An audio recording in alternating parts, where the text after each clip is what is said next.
Before we embark on this tale, I want to share a truth. Life seldom unfolds as we envision. The individuals who enter our world often defy societal norms, and we sometimes find ourselves navigating emotions we never knew existed. This was my reality. Looking back, I'm not proud of my actions, yet they undeniably shaped who I am today. I never anticipated how a single choice could trigger a whirlwind of secrets, confusion, and guilt. To add another layer of complexity, it involved someone for whom I could never openly express my feelings, my younger brother. Let me clarify before any assumptions are made. I was raised in a family that wasn't particularly close-knit. We maintained politeness, certainly, but warmth was scarce between us.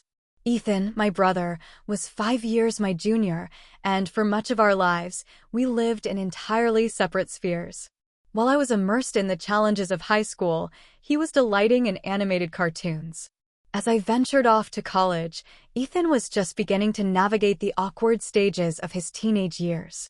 However, everything changed when I returned home after graduating. The timid, awkward boy I once knew had transformed. Ethan had matured into someone remarkable, intelligent, compassionate, and unexpectedly charming. At first, I questioned my own perceptions. How could I feel such a connection to someone I had practically helped raise? Yet, the feeling was unmistakable, powerful, and unyielding. One tranquil evening, we found ourselves nestled in the backyard beneath a blanket of twinkling stars, simply sharing our thoughts. The conversation began innocently, drifting through the tapestry of our childhood memories and playfully mocking the quirky antics we once indulged in. Then, out of the blue, he spoke words that brought me to a standstill. "You know," Ethan whispered gently, "I've always admired you, but lately, my perspective of you has changed." I was momentarily lost for words, my heart pounding in an unfamiliar rhythm. With a nervous laugh, I tried to steer the conversation elsewhere, yet his confession lingered between us like a heavy mist. That night marked the turning point. Although Ethan's statement seemed harmless, it unlocked emotions I couldn't ignore. In the weeks that followed, our relationship grew increasingly tangled, and I began to experience feelings I never expected after that magical evening under the stars. I attempted to dismiss Ethan's confession, attributing it to mere sentimentality or perhaps a touch of awkwardness. Yet, beneath the surface, I couldn't ignore the way his eyes lingered on me, as if I were more than just his older sister. To distract myself, I threw myself into daily routines, sending out job applications, hanging out with friends, anything to keep my thoughts occupied. Despite my efforts, Ethan seemed to have a knack for being nearby. He'd drop into my room to share stories about his day, hover in the kitchen while I prepared meals, and settle a bit too closely beside me during our TV sessions. Initially, I brushed it off, convincing myself I was overanalyzing things. After all, siblings are meant to be close, right? But this was different. It was a palpable tension, an unspoken magnetic force between us that I was too frightened to acknowledge, yet too powerless to ignore. The breaking point arrived on a stormy Sunday afternoon. The relentless rain had confined us indoors, leaving us both restless and bored. Ethan proposed we engage in a card game, reminiscent of our childhood. "You don't stand a chance," I joked, striving to keep the mood light. "We'll see about that," he replied with a playful smirk. As the game progressed, our banter and laughter began to take on a new, unsettling undertone. Every time he handed me a card, his fingers lingered with purpose. His eyes held mine a fraction too long, sending my pulse racing, not from the intensity of the game. During one round, I reached out to take the deck, and our skin barely touched. That fleeting contact sparked something electric between us. We both stood still, caught in the moment. Our gazes met, and for a heartbeat, everything around us seemed to fade away. "You feel it too, don't you?" he whispered softly. I struggled to find words, denying it seemed dishonest, yet confessing would upend everything. "I'm not sure what you mean," I murmured, retracting my hand and hastily rising from my seat. But Ethan wasn't ready to let it slip. He followed me into the living room, his face earnest. "Please don't," he pleaded. "Don't act like this isn't happening." "I can't," I exclaimed. "This isn't right. We shouldn't feel this way." "Why does it have to be?" He pressed back, his eyes searching mine. I was speechless, torn between two opposing forces, each path promising pain for someone I cared about. I insisted to Ethan that we needed to drop the subject, but the damage was irrevocable. Boundaries had blurred, and despite my efforts, the emotions lingered stubbornly. From that moment on, the dynamic between Ethan and me grew tangled. We never directly addressed what had transpired, yet the tension simmered just beneath the surface. Every look, every conversation, every shared silence crackled with unspoken feelings, as if we were tiptoeing around an invisible barrier. I attempted to maintain normalcy, but normal no longer existed for us. Spending too much time with Ethan filled me with guilt, like teetering on the edge of a precarious balance, fearing a misstep. On the other hand, distancing myself felt like tearing away a vital piece of who I was. The most challenging part? He wasn't making it easy to keep my distance. Ethan began finding reasons for us to be together more often. He'd offer to run errands with me, suggest we watch a movie, or simply hang out in my room. The hardest part was that I wanted him there. One evening, we were watching a movie in the living room, a romantic drama that neither of us was truly engaged with. The lights were dim, and the gentle rain outside provided a serene backdrop. I can't recall what initiated it, but eventually I leaned my head on Ethan's shoulder. It was such a small, innocent gesture, yet it felt like crossing an invisible line. He remained still, silent, but the tension between us was palpable. "You're making this really hard," he finally whispered, his voice barely audible. "What am I making hard?" I responded, feigning ignorance, though I knew exactly what he meant. "This," he said, gesturing vaguely between us. "There is no us," I countered, pulling away. "There can't be." "Then why does it feel like there is?" Ethan pressed. I found myself without an answer. Instead, I stood up and mumbled something about being tired before retreating to my room. I thought that would end the night, but I was mistaken. A few moments later, a soft knock echoed through my room. "Ethan?" I called out uncertainly. "I'm really not in the mood." "It's important," he replied firmly before cutting me off. I paused, then reluctantly opened the door. He walked in, shutting it quietly behind him. We stood there in silence, the air thick with unspoken tension. "I don't care what anyone else thinks," he began, his eyes locked onto mine. "I care about what you think." "About how you feel," I responded, my voice wavering. "I can't do this, Ethan." My words faltered as emotion took over. "It's not just about us. There are consequences, our families, our lives, everything we've built together. It's not fair." "Fairness doesn't matter," he countered, taking a step closer. "I'm not asking you to decide anything right now. I just need you to be honest. Do you feel it too?" His question lingered in the space between us, pressing for a response. I felt paralyzed, knowing that admitting the truth would alter everything irreversibly. There was no turning back once the facade was broken. But how much longer could I deceive both myself and him? I remained rooted to the spot, unable to move. Ethan's question hung between us, a heavy burden I couldn't lift. My heart pounded wildly, and every rational thought in my mind urged me to shut it down for good. But I couldn't. "Ethan," I began, my voice quivering, I don't know." "That's not an answer," he replied gently, his eyes searching mine. In that instant, I felt utterly vulnerable. The truth was undeniable, I did feel it. Every shared moment, every stolen glance, every whispered word, it all carried a new weight. But how could I vocalize something so forbidden, something that threatened to unravel everything we had? "I can't do this," I murmured, diverting my gaze. "You already are," he countered. I remained silent, turning away in a desperate attempt to create distance.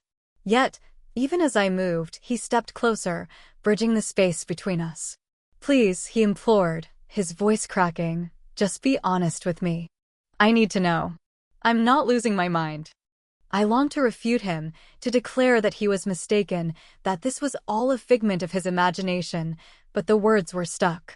The silence between us grew oppressive, and in that moment, I realized I couldn't maintain the facade any longer. "I don't know what I feel," I finally whispered, my voice barely a breath. "But whatever this is, it can't happen. It's not right. Ethan remained silent, accepting my denial without further argument. He nodded slowly, a blend of sorrow and comprehension etched across his face. I won't pressure you, he murmured, but I'm here, and I believe you understand how I feel. With those words, he departed, leaving me solitary with my swirling thoughts. The ensuing days blurred into one another as I immersed myself in work and any activity that could divert my mind. Yet, Ethan lingered in my thoughts relentlessly. His constant presence didn't make it easier. He seemed determined to stay close. Mornings found him delivering coffee, evenings had him casually seated beside me at dinner, and fleeting touches as he passed by sent ripples through my composure. Each encounter felt like a silent examination, as if he awaited a sign from me, a word, a gesture. Then came the discovery of the notebook. One night, a small journal lay abandoned on the coffee table. Initially, I mistook it for my own, but upon opening it, I realized it was Ethan's. Pages were filled with intricate sketches, scattered notes, and snippets of poetry, creative outlets I had never known he explored. However, a particular page near the end caught my eye. It was unmarked, yet as I read, a chill ran down my spine. He had written about me, not merely as his sister, but as someone he deeply admired, someone he couldn't cease thinking about. His words were stark and genuine, stirring a fear within me. I knew I shouldn't have delved into his private thoughts. The urge to close the journal and walk away battled against my curiosity, but I couldn't resist. Each sentence seemed to draw me further into an emotional abyss from which there was no clear escape. That journal was a turning point. It transcended mere feelings. It was tangible, inscribed in ink, and impossible to overlook. The more I resisted, the more it seemed like I was slipping beyond my grasp. I spent the entire night poring over that journal, my thoughts racing in every conceivable direction. A part of me yearned to confront Ethan, to demand answers, yet another part knew exactly how he'd respond. The entries I'd read weren't mere expressions of admiration or sibling affection. They delved into longing, into love. As much as I tried to deny it, his words echoed the emotions I had been suppressing for weeks. By morning, I had steered clear of him entirely. Facing him felt impossible after uncovering his deepest thoughts. But Ethan wasn't someone you could easily sidestep. By evening, I found him in the backyard, gazing vacantly at the horizon. "You've been quiet all day," he remarked, settling beside me. "I've just been thinking," I replied, attempting to sound nonchalant despite his probing question. His voice was tentative yet inquisitive. I paused, my fingers nervously twisting the hem of my sweater. "I found your journal," I confessed. I avoided meeting his eyes, and silence enveloped us for a moment. Then I heard him take a deep breath. "I didn't want you to see that," he whispered.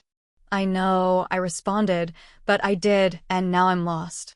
"Lost about what?" he asked, his voice wavering slightly. "About us," I finally admitted, turning to face him. His face reflected a turmoil of fear and hope, shattering my heart in the process. "I don't want to complicate things for you," he began softly, "but I can't deny how I feel anymore. I've tried, and it's futile." My voice cracked as I responded, "I don't know if I can handle this, Ethan. It's overwhelming, it's tangled." He gently reached out, his hand brushing mine. "It doesn't have to be," he insisted. "We don't need to have all the answers right now. I just need to know if you feel the same." I longed to refuse, to convince him that this was all a misunderstanding and that we could return to how things were. But the truth was undeniable. "Yes," I whispered, the word barely escaping my lips. "But that doesn't make it right." That confession unleashed a whirlwind I couldn't control. In the ensuing weeks, Ethan and I tiptoed around our emotions, never fully crossing the boundary, yet never truly distancing ourselves. Every interaction, every shared glance, every conversation felt like navigating a precarious tightrope where one misstep could lead to a devastating fall. Then came the night that altered everything. It was late, and the house lay silent under the cover of darkness. I found myself restless in the kitchen, unable to drift off to sleep, when Ethan entered quietly. "You're still awake," he observed, reaching for a glass of water. "Couldn't sleep?" I responded, my eyes briefly meeting his before darting away. The air between us was thick with unspoken words, and for a moment, neither of us spoke. He placed the glass gently on the countertop and turned to face me. "We need to discuss what I asked," he said, though I already knew my answer. "About this," he gestured between us. "I can't keep pretending everything is okay when it's not. I need to understand where we stand." "I don't know," I replied sincerely. "I really don't know what to do." Every fiber of my being screamed that this was wrong, yet I couldn't deny the emotions swirling inside me. "Then stop fighting it," he urged, moving closer. "I can't," I whispered, my voice barely audible. "It's too overwhelming, too risky." "Let me simplify it," he said calmly. "Do you want me to walk away? If that's what you need, I'll leave and never bring this up again. But if you want me to stay," Ethan's ultimatum left me speechless. He was presenting me with an escape route, but was that truly what I desired? I stood at a crossroads, aware that whichever choice I made, there would be no turning back. His words lingered in the air, heavy with significance. He remained there, eyes locked on mine, waiting for my response. My heart pounded as if squeezed by a vice. This was the pivotal moment that would alter everything. "Ethan," I began, my voice trembling, "I don't want to lose you, but I don't see how we can make this work without tearing everything apart." His face softened, yet his determination remained unshaken. "I'm not asking you to resolve everything right now," he replied. "I just need you to decide. Do you want me to stay or not?" Tears welled up in my eyes as the weight of my decision pressed down on me. I longed to refuse, to urge him to walk away so we could erase this moment from our lives, but the mere thought of losing him was unbearable. "I don't want you to leave," I whispered. For a split second, his eyes widened in disbelief, as if he couldn't fathom my confession. Then, without uttering a single word, he stepped closer and enveloped me in his arms. It wasn't laden with romance or suggestion. It was pure comfort, safety, and mutual understanding. "We'll navigate this together," he murmured softly, one step at a time. The ensuing days were a peculiar blend of solace and anxiety. Ethan and I became increasingly cautious around others, acutely aware of how our interactions might be interpreted. Simultaneously, we began carving out moments where we could speak freely, unburdened by the weight of secrecy. However, our fragile peace was short-lived. Secrets inevitably surface, and ours was no different. One evening, as Ethan and I conversed quietly on the back porch, our older cousin Chloe emerged unexpectedly. We froze, both startled and uncertain of how much she had overheard. "What's going on here?" she demanded, her eyes narrowing suspiciously. "Nothing," I replied hastily, too quickly. Chloe wasn't naive. She scrutinized us both, her gaze piercing and inquisitive. "You two have been acting strange for weeks," she stated bluntly. "Don't tell me it's nothing." Ethan began to respond, but I interrupted him. "We've just been spending more time together. That's all," I said, striving to maintain a casual demeanor. "Yeah, and that's what's odd," Chloe countered. "You two were never this close before. What changed?" Panic surged through me. Chloe was the last person we wanted to suspect anything. She was straightforward, perceptive, and never hesitated to call people out. "Nothing changed," I insisted, forcing a laugh. "We're just getting along better these days." Though Chloe didn't seem entirely convinced, she let the matter drop for the time being. Later that night, Ethan and I sat in my room, the air thick with unspoken tension. "She knows something's up," I whispered, my voice barely audible. "We'll handle it," Ethan assured me. "How?" I demanded, my voice cracking under the strain. "This is already tough enough without someone snooping around. What if she catches on? What if she tells someone?" "We'll figure it out," he responded firmly. "But I'm not walking away just because things are getting complicated." His unwavering resolve provided some comfort, yet it couldn't dispel the fear gnawing at me. Chloe was relentless and perceptive, and I knew it was only a matter of time before she began probing again. The walls seemed to close in around us, the burden of our secret growing heavier with each passing moment. Ethan and I had made our decision, but the looming question remained: could we withstand the fallout? Thank you for joining me on this emotional journey. If you enjoyed this story and want to hear more, make sure to subscribe to my channel and hit the notification bell so you never miss an update. Your support means the world to me and helps bring more heartfelt stories to life. Until next time, take care and stay tuned for more.